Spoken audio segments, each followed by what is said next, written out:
समय था वो कलयुग की बारी आई थी, सुख सूर डूबने वाला था और दुख की अंधेरिया छाई थी।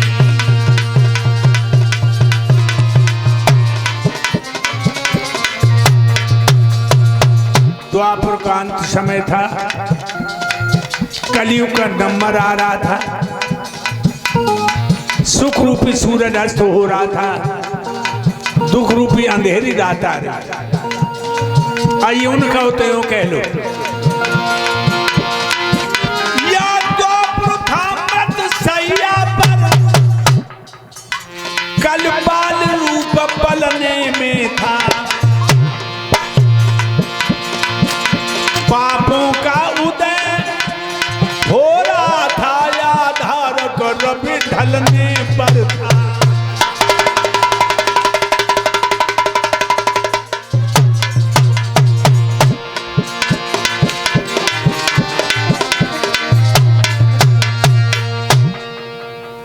मेरे भाइयों, द्वापर मानो बूढ़ा होकर के मौत के मुंह में जा रहा हो, कलयुग पैदा होकर के पलना में हिलकियां ले लेके हंस रहा हो। उस समय पंडवा हिमालय में गले हैं, राजा परीक्षित जंगल में शिकार के लिए चले, सफेद घोड़ा पर सवार होकर सानंद वो जंगल की भीषण बिहारी को देखता हुआ जा रहा है। राजा की अखियां क्यारी क्यारी का आलिंगन कर रही हैं। जब जरा भी कहीं पत्ता खटकता है तो घोड़ा ऐसे चौंकता है मानो शिकार आ गया।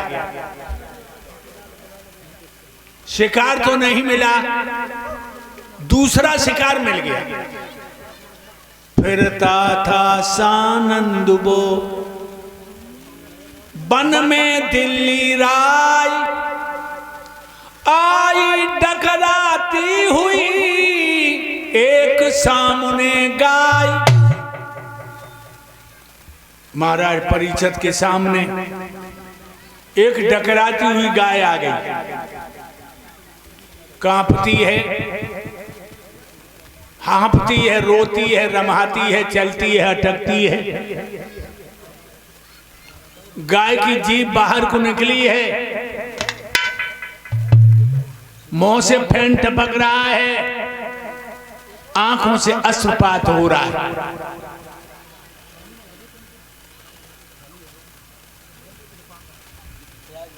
वह गाय के पीछे एक बैल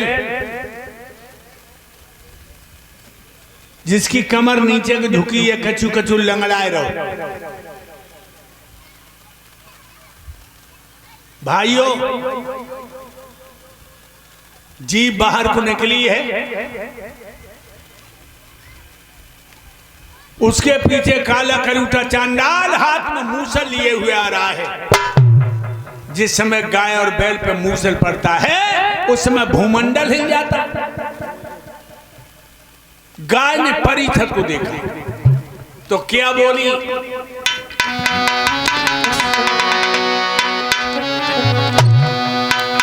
कौन है जो मेरी लाज बचाने आए, कौन है आज मेरी लाज बचाने आए, कौन है आज मेरी लाज बचाने आए। आज गाय मनुष्य की भाषा में दर्दीले शब्दों में कह रही, कौन है आज मेरी लाज बचाने आए,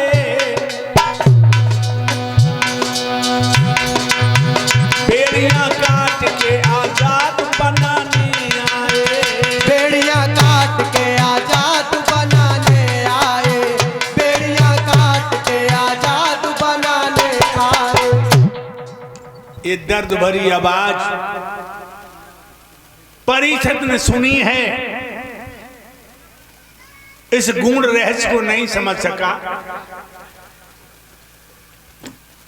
जीवों का वध करने वाला सेवा समिति सदस्य बन गया, सेवा समिति सदस्य बन गया। खींच ली तलवार। तूने जान लिया कि अर्जुन का जमाना बीत गया, अर्जुन जब दुनिया में नहीं रहा, अर्जुन के वंश का पौधा मौजूद है। जो तूने गाय पे आंख उठाई है, इस आंख को फोड़ दूंगा। जो तूने गाय पे हाथ उठाया है, इस हाथ को तोड़ दूंगा। सच्चा हिंदू अपनी आंखों से गाय की हत्या नहीं देख सकता। या तो हत्यारे को मार देगा या मर जाएगा। देखिए लोगों, एक गाय पर हमारे देश का राजा जान देने को तैयार हो गया। और आज जब बदायूं में तो हमने देखा है बहुत गायें कट रही लोग। हमने ये सुना है कि इधर दलाल गायों को ले जाते हैं और कसाईयों को बेचते हैं, और इधर राजा परीक्षित एक गाय पर अपनी जान देने को तैयार हो गया। बताओ कैसे उद्धार होगा जो हिंदू धर्म का।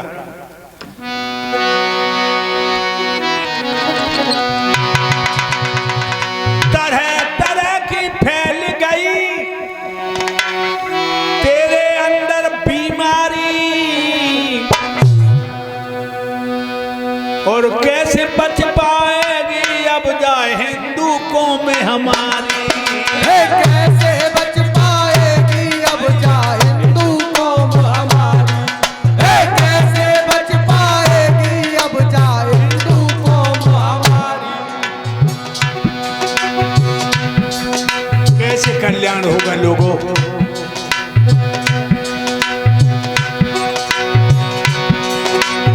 भारत माता कांप रही, पाकिस्तानी गोले से,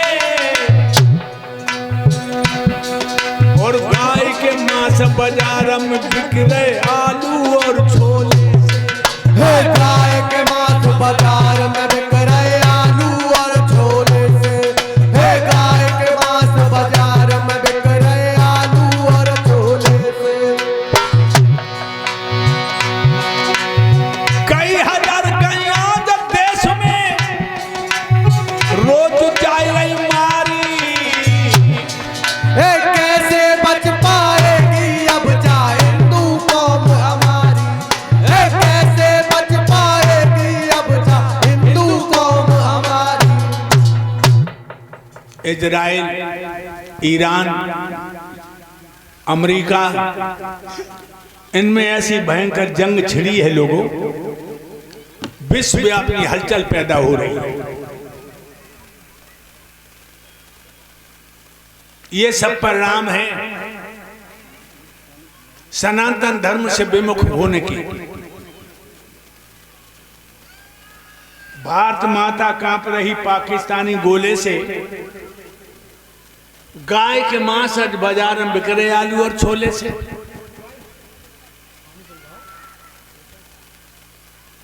परिषद घोड़ा पे से उतर पड़े हैं और उन्होंने गाय और बैल को सांत्वना दी, हिम्मत बनाई, घबराओ नहीं। हे कपले, ये तुम्हें क्यों मार रहा है?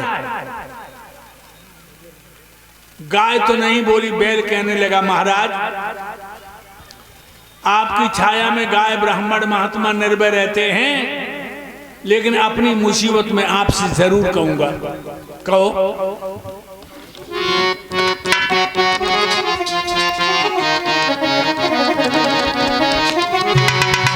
कुछ दिन के बाद जमाने की अरे हवा बदलने वाली है, हवा बदलने वाली है। धर्म अवतारे धर्मों की सबसे आखिरी दिवाली है, सबसे आखिरी दिवाली है।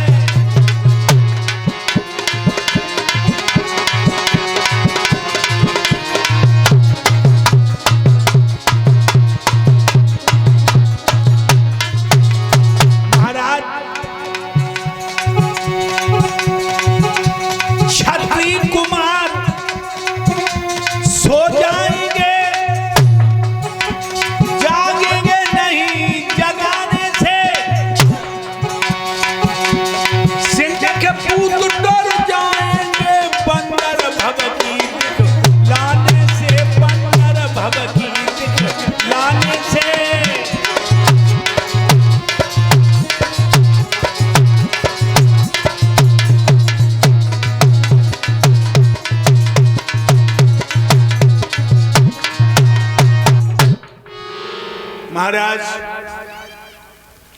ये राजनीति बनियों का व्यापार बन जाएगा। क्षत्रियों का अधिकार अब हटने वाला है। परिचित कहने लगे, तुम पशु होकर मनुष्य की भाषा में बात कर रहे हो, कौन हो तुम? गाय कहने लगी, महाराज इन्हें ही पूछो। बैल से कहा, कौन हो तुम? कहने लगा, महाराज ये गाय नहीं है जो सामने खड़ी है, ये पृथ्वी है। अपनी भविष्य की व्यथा को सोच के दुनिया को छोड़ के जा रही है। और महाराज मैं बैल नहीं हूं, मैं भूतल पर धर्म का आता हूं। अपनी निर्बलता के कारण हम भी जब संसार को छोड़ के जा रहे हैं। सत्य में हमारे 20 चरण थे, मैं तीनों लोकों में व्यापक था। श्वेतम शरभूताना ज्ञातमा शांत मूर्छत। त्रेता में 16 चरण रह गए, हमने परवाह नहीं की। द्वापर में 12 चरणों से गुजर चला रहा, थोड़ा धर्म दिखाई दे रहा था। और महाराज जो सामने खड़ा है काला कलूटा, एक कलयुग है। इसने आते आते भाला तान दिए और पृथ्वी को नीचे दबा दिया, हमारे पैरों को तोड़ डाला। अब लूला लंगड़ा देश की सहायता तो नहीं कर सकता, भागने के अलावा कोई दूसरा रास्ता नजर नहीं आता। और महाराज ये कलयुग हमें जीतकर अपना कब्जा करेगा। और जब कलयुग आएगा तो बड़े बड़े बुरे कर्म होंगे। परिचित बोले, कौन से बुरे कर्म होंगे? कहने लगे, सुनो महाराज,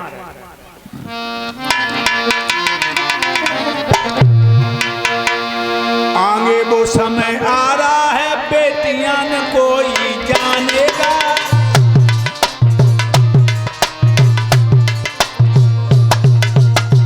लोग पराई बहन बेटी को अच्छी नजर से नहीं देखेंगे। आगे वो समय आ रहा है, बेटियां न कोई जानेगा। बन आएगी पाखंडों की और धर्म न कोई मानेगा।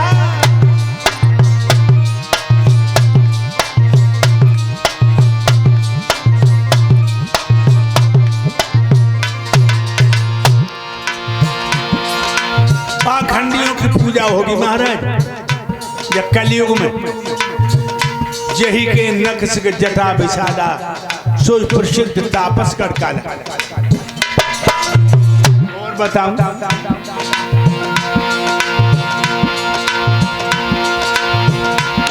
छत्री कायर हो जाएंगे, बनिया अधिकार जमाएंगे। तीनों का खून चूस करके तब गुंडा प्यास बुझाएंगे।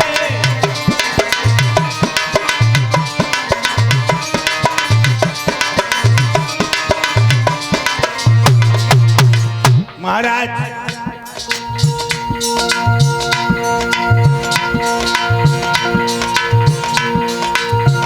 गरीबों का लहू पिया जाएगा।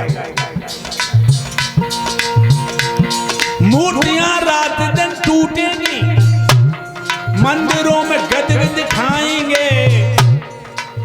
ऐसी दशा राम होगी, महाराज कहां पहुंच जाएंगे।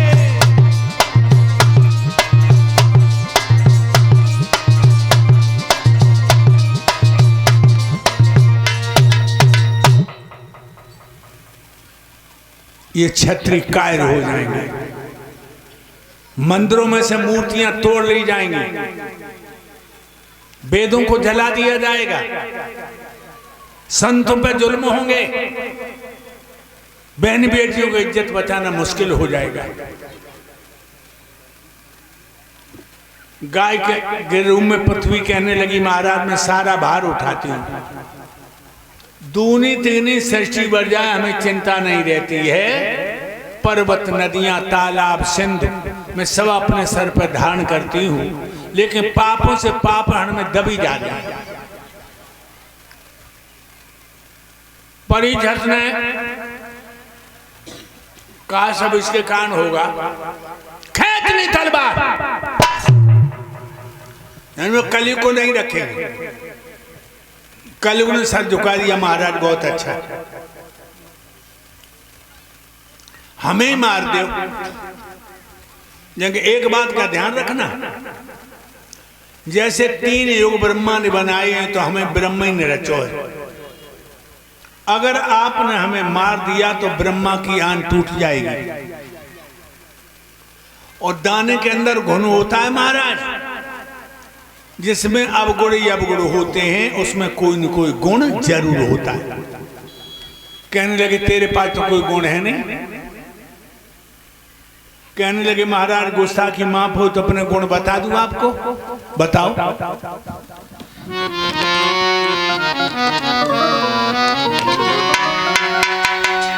शत्रु त्रेता में मुक्त है तो सिर पटक पटक मर जाते हैं।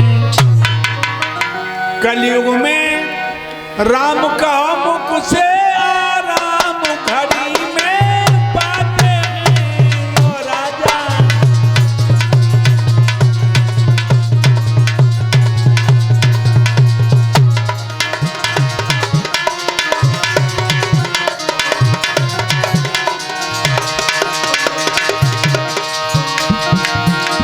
कलयुग में राम कहो मुख से आराम घड़ी में पाते हैं। कलयुग में